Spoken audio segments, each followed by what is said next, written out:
In today's video, I'm going to teach you how to add accountant on QuickBooks Online 2026. By the end, you'll know exactly where to click, what to select, and a few best practices so your accountant can get the right access without using up your regular user seats. This is something you'll typically do as the primary admin or a company admin, so make sure you're signed in with an admin level login before you start. Begin by opening QuickBooks online in your web browser and signing into your company. Once your dashboard loads, look to the top right corner for the settings gear icon. That's the hub for company level controls. If you don't see it, you may be on a page that hides the header.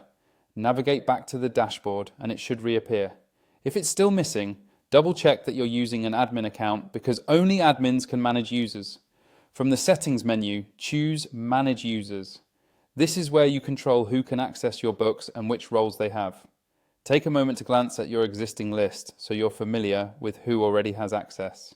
The accountant connection is special in QuickBooks Online and doesn't count like a standard user, which is why this route is the recommended way to collaborate with a professional. Next, click Invite. This opens the invitation panel where you'll choose the type of access to grant. Select Accountant as the user type.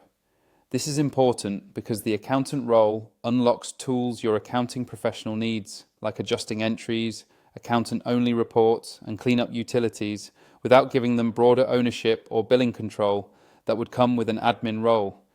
It also helps keep your user limits available for your team. Now enter your accountant's email address carefully. It's best to use the email they use for their accounting practice, so they can connect through QuickBooks Online Accountant. A quick double check here helps avoid delays due to typos or sending to the wrong inbox. You don't need to fill out anything else for the accountant role. QuickBooks handles the permissions behind the scenes. Finally, click Invite. QuickBooks will email your accountant a secure invitation. In your Manage Users list, you'll see their status as invited until they accept. Once they do, they'll appear as an active accountant user and they can get to work right away. If you ever need to pause or remove access, you can return to Manage Users to edit or revoke the connection at any time. And if you don't see the right options, confirm you're an admin or reach out to your primary admin for help. That's it. Your accountant is invited and ready to collaborate.